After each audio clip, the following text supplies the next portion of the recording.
I have to kind of back up a little bit because, and begin by saying that in my professional work, I have had the privilege of working all over the world. And one of the ways that I can describe this is that when I was working and when I was traveling and when I was going to places, I kind of like to describe it this way. I kind of looked over my shoulder all the time and said, maybe this is a place where one day when I'm kind of done with all of the work and I can't go and travel and fly all over the place and live in the forest anymore, I would like to sit down and gather all of my things and write things and have a very nice, quiet place to sit down and to finish all of the stuff that is that has been important for me. And so I was doing that. And when I came first to Estonia, which was in 2001, which was 16 years ago, for the first time, I came, and part of my work, because I was working as a researcher and as an academic, I was a part of several international society or groupings of researchers. And one of these was prehistoric art, and the other one was shamanism, or the ideology of the people who made this very, very old art. And that's kind of a generic word. I'd been giving academic papers at study conferences in different parts of the world. And I was invited to an academic study conference of people all over the world who were researchers in ancient shamanism. And in 2001, I was invited to give a paper at an international conference that was being held, of all places in the world, in Viljandi, Estonia. Okay, and it was sponsored really by people from the University from Tartu. But it was being held here in Viljandi. And I came here and for the first time in 2001 and just said, wow, this is really unusual place. And it's not physically that it's so unusual, but the spirit of the people was so unusual.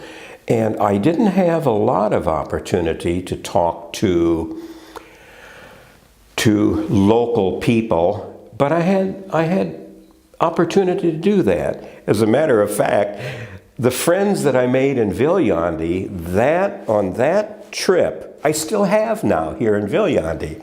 They're very important for me. And at any rate, I came here and I said, I think that I really like this place. And so then I left.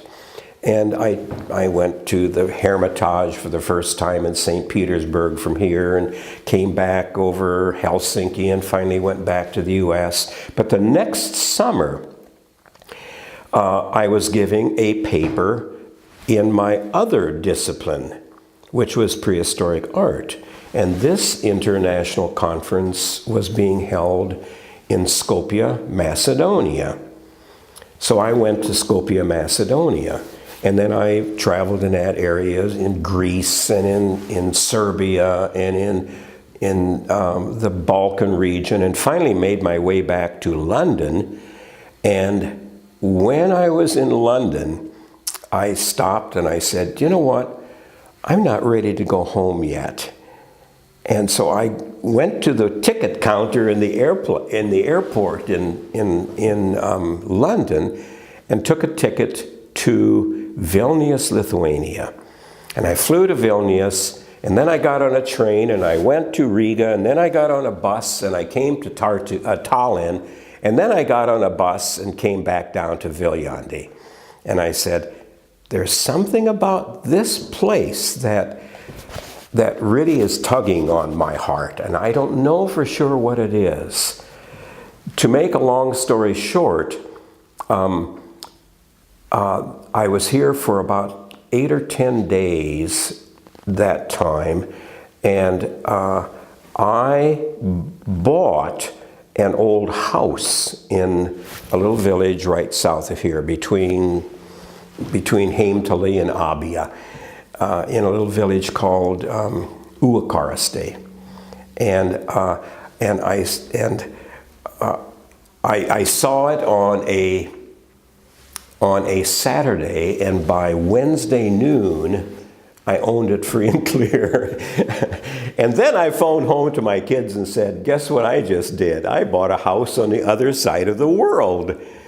And I began coming here in summers and spending summers here working in that old house, and then going back and traveling and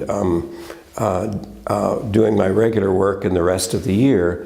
But I started coming back here, and every time I came back, I just really literally loved it more and more all the time.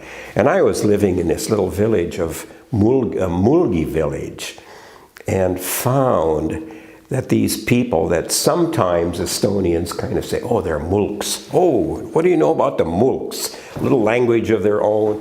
And I said, they're just wonderful people. They were just, and these people would do anything for me. And I became a part of this little community, even though I was there only for several months every summer. And I still go back, I still have that house there. And then in 2009 actually, I decided, you know what, it's time for me to sell my house in the US, put my things in a container, put it on a boat, and send it to Viljandi, Estonia. And so I did that, and at age 74, I put a backpack on my back, or a little day pack, pulled a bag, got on a plane, and came to Viljandi, and didn't have a house, didn't have any of my things. I didn't have my books, didn't have my clothes, didn't have, just this. And I came here and said, I think what I need to do now is find a house. And so I found this house, and it was, the second floor in this house was like a typical Estonian house. The attic was not finished. This second floor had no floors, no ceilings, no windows, nothing. So I got this house and began working on it. And this was 7.5 years ago. And in the process, I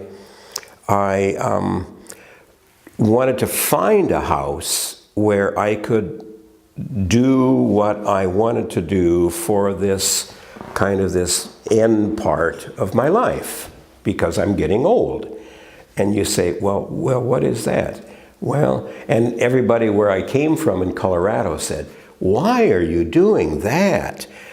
At your age, you should get yourself a nice rocking chair and sit on the porch and rock and maybe read a book.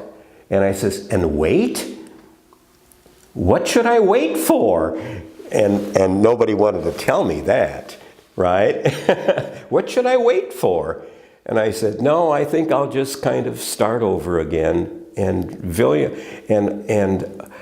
I had learned in the process a word that in my mind is descriptive of the uniqueness of the Estonian heritage, culture, and the people, and the landscape as well. But that's not so important. It was, and that is spirit.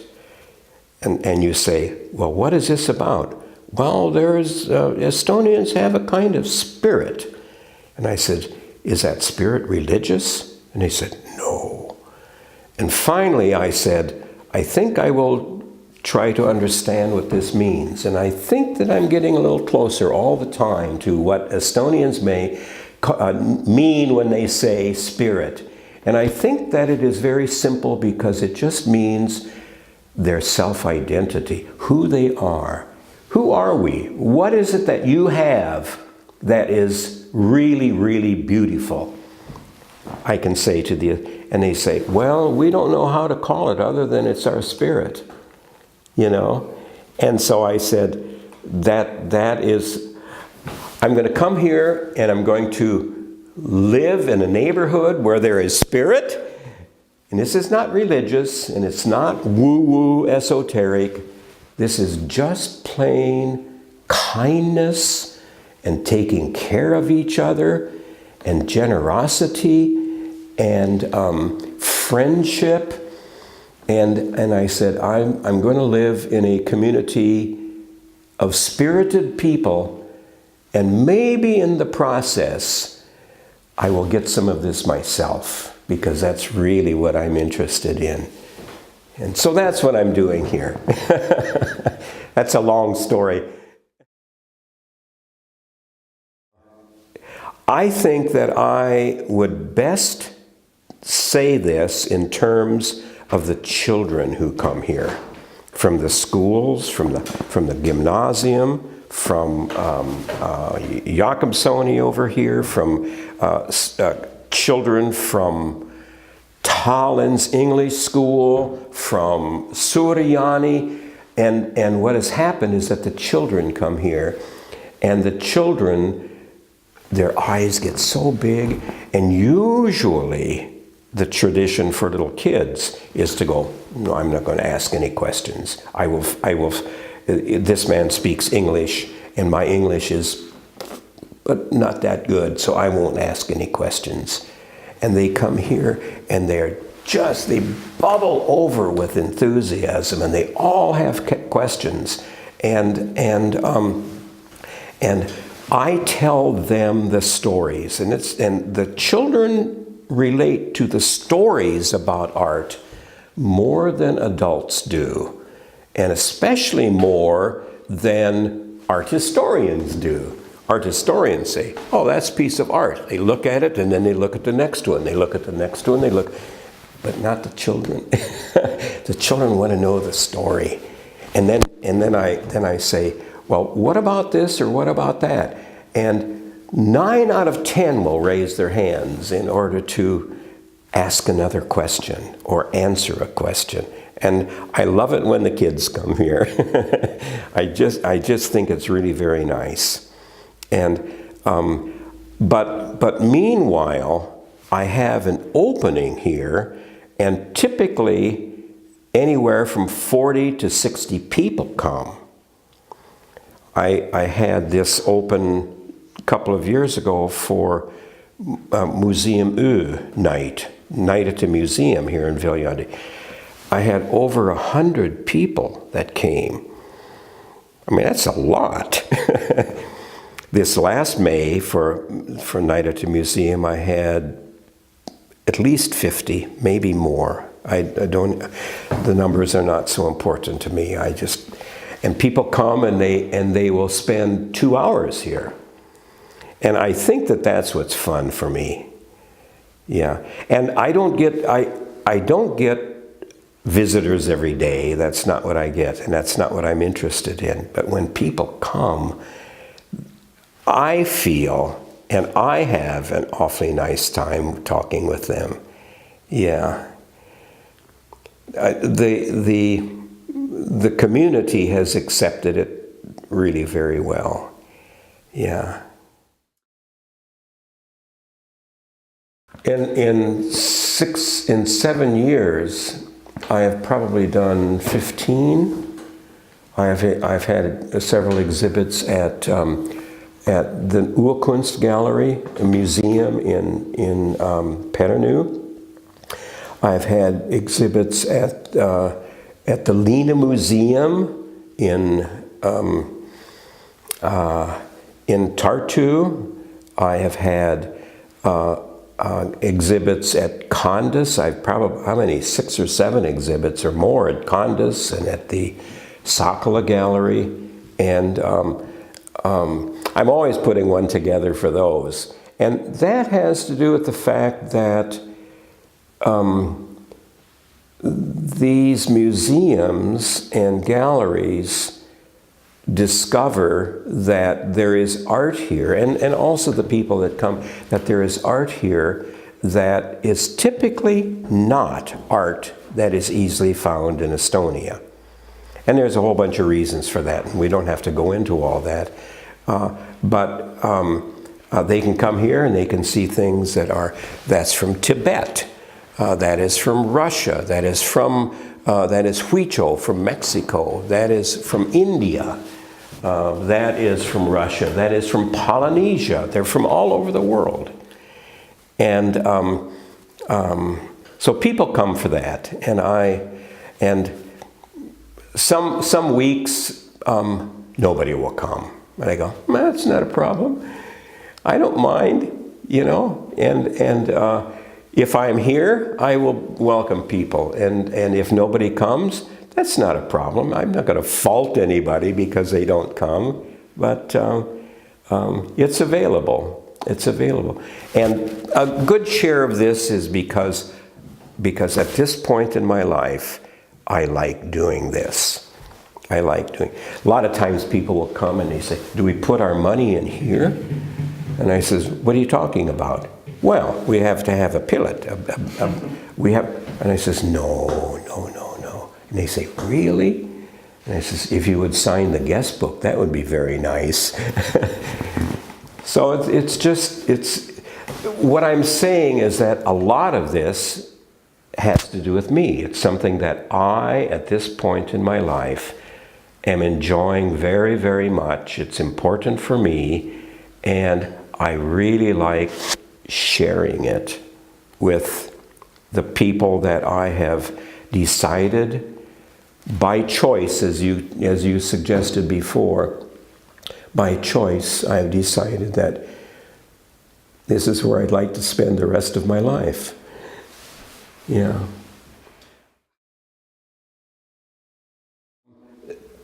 Probably not as much. How do I say it? I do, but just as an example, we have this wonderful institution called the Parmas Musica, and I don't go there a lot. And the reason is that I don't understand music as well as I understand art. And so it is not so exciting for me. And it is really very, very exciting. But I like the art. I like to go to the museums. I like material culture. And I probably could go out more. But part of what I'm doing here is not doing a lot. I am, if I have several extra hours and it's nice outside, I will go out in my garden with a book. That's what I really want to do now at this time in my life. Yeah. But I get along fine with everybody. I know a lot of the people here. Yeah.